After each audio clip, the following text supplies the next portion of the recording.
नमस्कार, मैं विकास कुमार। आप देख रहे हैं सन भारती न्यूज़ और सन भारती न्यूज़ की टीम आपको बरौली नगर परिषद से लगातार हर अपडेट प्रत्येक जनता तक पहुंचा रही है। इस वक्त देखा जाए तो नगर परिषद का चुनाव नज़दीक है और सभी प्रत्याशी लगातार जनसंपर्क में लगे हुए हैं। हम अभी मौजूद है बरौली नगर परिषद का एक क्षेत्र है और हमारे साथ मौजूद है चेयरमैन पद के प्रत्याशी। हालांकि इनके परिवार से हैं, लेकिन निवेदक के तौर पर लगातार आम जनता से मिल रहा है। अगर इनके राजनीतिक करियर को लेकर हम बात करें तो इस क्षेत्र से निर्वर्तमान उपाध्यक्ष रह चुकी हैं और इस बार चेयरमैन पद से सामने है। तो सबसे पहले हम आपको उनसे मिलवाना चाहेंगे। बहुत बहुत स्वागत है सर आपका। धन्यवाद आपको भी। तो जैसा कि हम बात करें, बरौली आपके लिए कुछ कोई नया नहीं है। इस बार सभापति पद से सामने है, कारण क्या रहा? सभापति पद के कारण यह रहा लड़ने के लिए कि बरौली में कोई विकास ही नहीं हुआ है। यहाँ सबसे बड़ी समस्या है जल निकासी। न कहीं रोड है, न जल निकासी है। इसलिए हम अपना पूरा लाइफ आपको बताते हैं, 32 साल से हम लोगों की सेवा में हैं। हम कोई पार्ट टाइम में नहीं आए हैं। हम हमारे जी में कोई काम नहीं है समाज की सेवा छोड़ करके। इसलिए हम देखते हैं जब हर वार्ड में घूमते हैं। हमारी पत्नी मात्र आपको 8 महीना के लिए उपाध्यक्ष रही।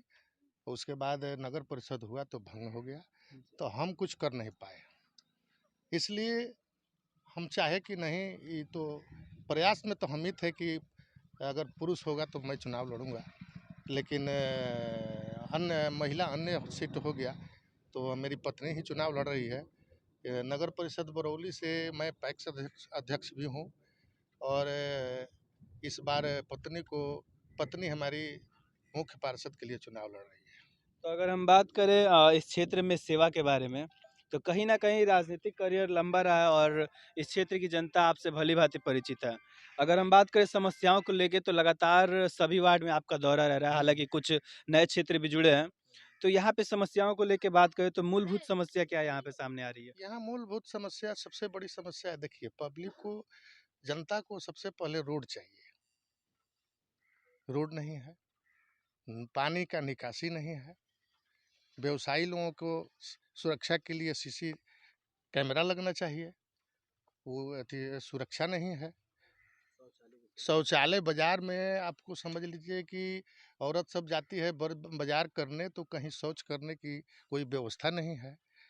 तो ट्रैफिक की भी व्यवस्था बहुत काफ़ी है, जाम है, रोड भी पतला है। बाईपास जो बना है वो भी पतला बना हुआ है, जबकि काफ़ी चौड़ा रोड है।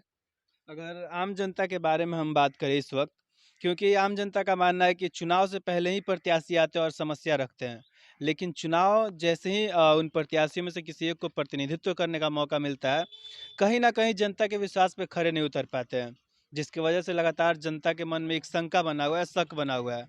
क्या मैसेज देना चाहेंगे? देखिए, ये मेरे सामने नहीं लागू होगा, इसलिए कि मैं 32 साल से सेवा में लगा हुआ हूँ। आइए आपको जनसमूह से पता चल जाएगा कि आप पता भी कीजिएगा कि इसमें कौन लोग समाज के साथ रहते हैं। तो मेरे साथ नहीं, हम रात में 12 बजे भी कॉल आता है तो हॉस्पिटल में लोगों के पास जाता हूँ।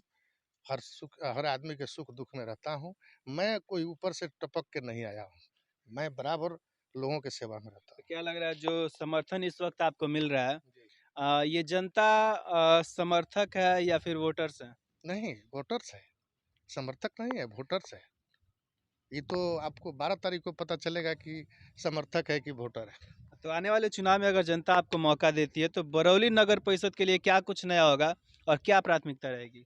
देखिए, अब तो पहले नगर पंचायत था, इस बार नगर परिषद हो गया है। सरकार के पास पैसा की कमी नहीं है, करने की वाले लोगों की कमी थी, कमी है।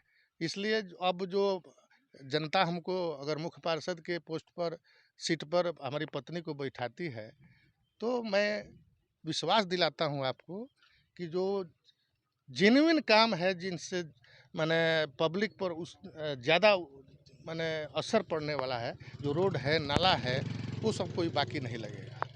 तो अंत में अपने चुनाव चिन्ह को लेके यहाँ की जनता से क्या अपील रहेगा? वहीं कि हमारी पत्नी मंजू देवी और पति प्रभात सिंह, चरखा चुनाव चिन्ह मिला है। ईवीएम मशीन पे 9 नंबर पर है। आप लोग 9 नंबर पर चरखा चुनाव चिन्ह के सामने बटन दबाइए और मंजू देवी को विजयी बनाइए। मैं आपको विश्वास दिलाता हूँ कि मैं भागने वाला नहीं हूँ, मैं आपके काम पर खड़ा उतरूंगा। चलिए, अपना कीमती समय देने के लिए बहुत बहुत धन्यवाद।